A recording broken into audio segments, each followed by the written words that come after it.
DJ Magic Clowns.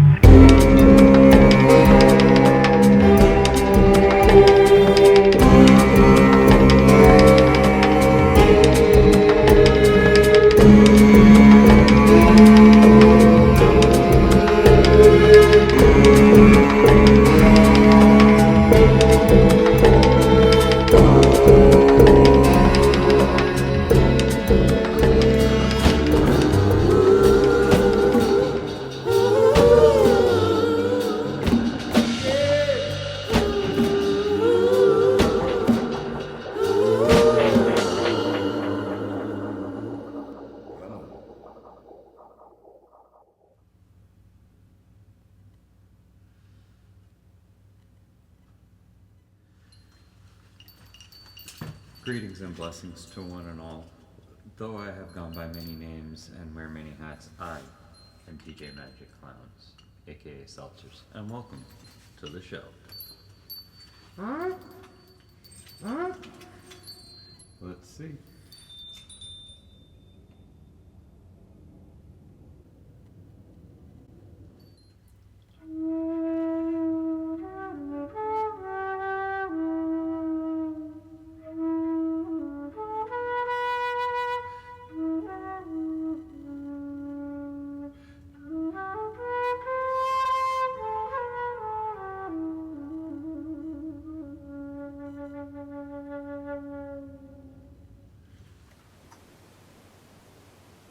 Hey, Lefty here.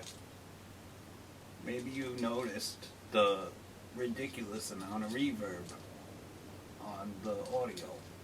But in addition to that, there's multiple camera angles. So we're slowly improving. A little snag with the extra reverb. Hopefully we'll get it straightened out. And, on with the show.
Baritone guitar.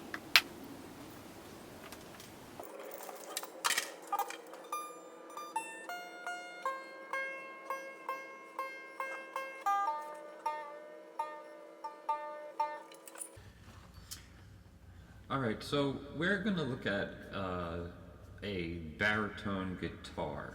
This is a baritone guitar, an acoustic baritone guitar. They do make electric versions. Now, the funny thing is that I have a lot of instruments, but technically I only have one or two actual guitars. One is not really in playable condition, and the other one is a cheap electric. I have access to a lot of guitars through my dad and my daughter and other friends. So, and we will dive into different guitars and have them come on to show the different types of guitars. But this is a baritone guitar, so it's bigger than a standard guitar, and it's deeper. And it's kind of fun because when playing it, it feels like, me as a bass player, it feels very, almost like I'm playing a bass but a guitar at the same time. So let's get into that. So it's as I said, a baritone guitar. So it's tuned with the same string relationships as a guitar, but lower. So the open E low string, instead of being E, is down to an A. Baritone guitars can also be tuned B to B or A to A. This is A to A. So there you go.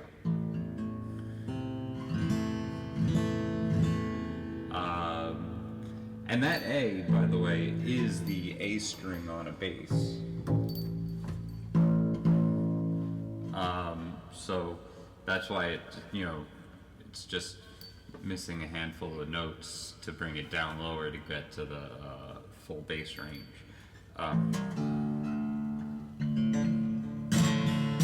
So anyway, baritone guitar. Now I tend to play a lot more fingerstyle, but you can play this with. Let's demonstrate it with a pick first. This is a flat pick.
So yeah, so that's some flat picking with a baritone guitar, and let's check out some finger picking and see what we can come up with. Because it could go low, you could get some fun haunting type stuff happening.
So there you go. A baritone guitar.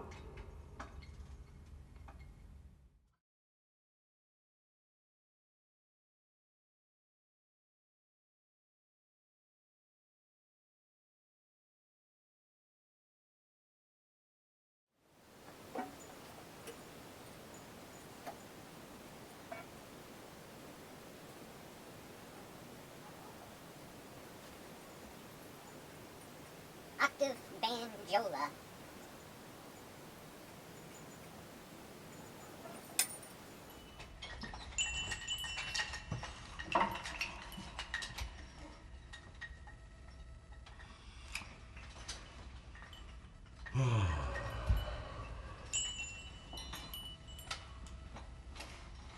Alright, next we're gonna talk a little bit about Banjos. Banjos are an instrument that, when I was little, kind of fascinated me because I didn't understand what was going on when I would see pictures of them. Because I was like, well, it looks like a drum, but it looks like a guitar. And then even diving into listening to recordings and like watching videos and the history of it, I'm even more like mind boggled by the instrument. But anyways, this is my I call this one my clown banjo, or my octave banjola. That is totally a made-up name that I made up, I believe. But I'll tell you a little bit about this particular instrument. This is was a 5-string banjo. When I got it, it was in pretty bad disrepair. So I gave it a bit of a paint job, decorated it, and got it working. And as I was messing around with it, I quickly realized that the 5th string was not agreeable, let's say, and I couldn't get it to work, and the neck was getting all sorts of weird, so I got rid of it, popped this here to cover that hole, and then decided, oh, it's a 4-string banjo, so, you know, I had in the past played Irish tenor banjo and regular tenor banjo. So I thought, oh, well, it'd be nice to maybe tune it in 5ths like that. So when messing around with figuring out what tuning I came on, initially I was thinking octave mandolin, but it ended up being a 5th lower, so it's C, G, D, A. It's actually the range of a mandocello or cello. But on this banjo, it feels and doesn't really sound like a cello-y, so I thought octave, like an octave mandola or a banjola, because it's a banjo, so octave banjola makes more sense. Plus, banjola is more fun to say. Anyways, I'm rambling. Let's get this guy fairly in tune, and we'll play around with it a little bit. While I'm tuning up, let's talk about the history of the banjo. The banjo originated in Africa and came over to this country, to the United States, through the slave trade, and for a very long time, it was seen and understood as a African slave instrument, and even after slavery was abolished, it was still associated with the black communities, really until I believe in 1820-ish, or sometime in the 1800s, when the minstrel shows began.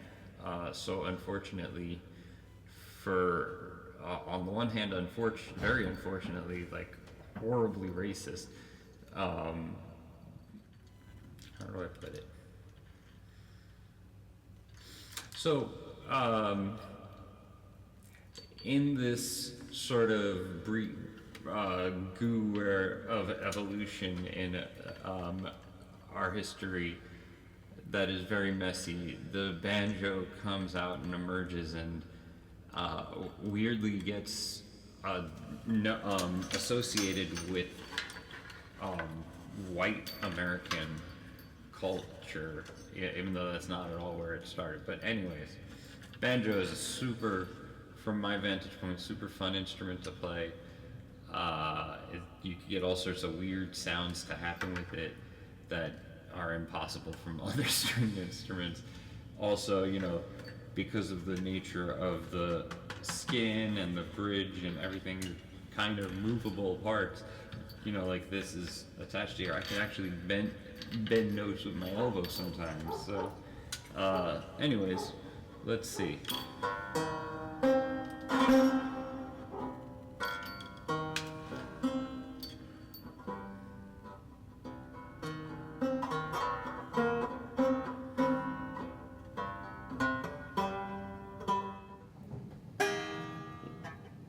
Gonna come, Miss Rosie. How in the world do you know? Well, I know by her apron and just that she wore umbrella on her shoulder, piece of paper in her hand. If you say da-da-da-da, turn on your smile and let the midnight special shine a light on me. Let the midnight special shine a ever loving light on me.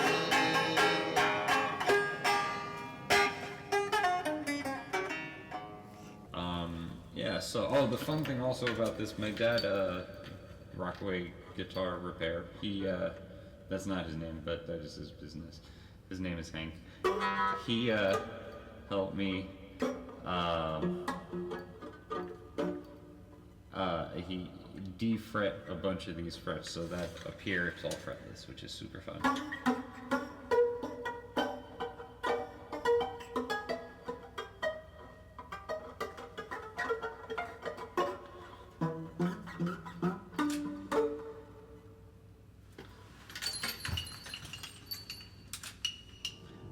Let's see, I'm gonna play a tune, this is, I think this may be a Moroccan tune, I'm not sure.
So there you have banjo. Sorry, octave banjola.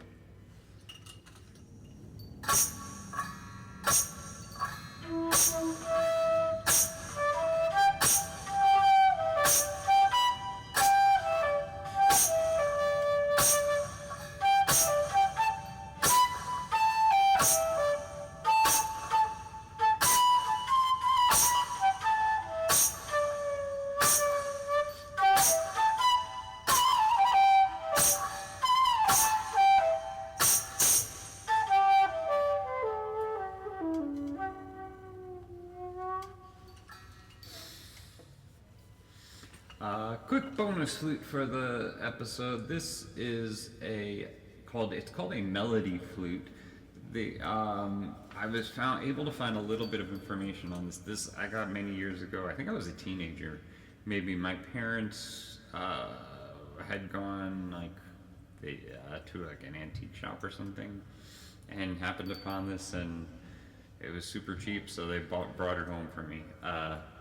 And I didn't know anything about it back then, but it was a kind of, I just was like, oh, that's a weird penny whistle, because it kind of is like a penny whistle, but instead of the fipple being here, it's on the side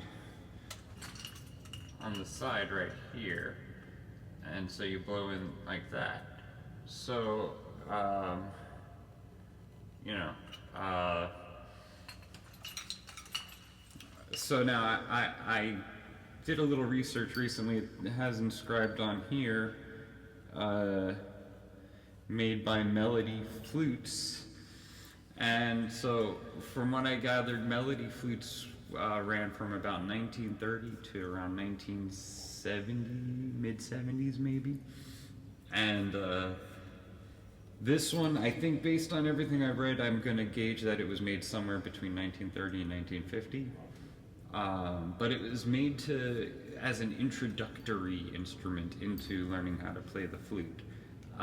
It's super fun to play. I like to imagine kind of that it's like sort of a oversimplified fife, but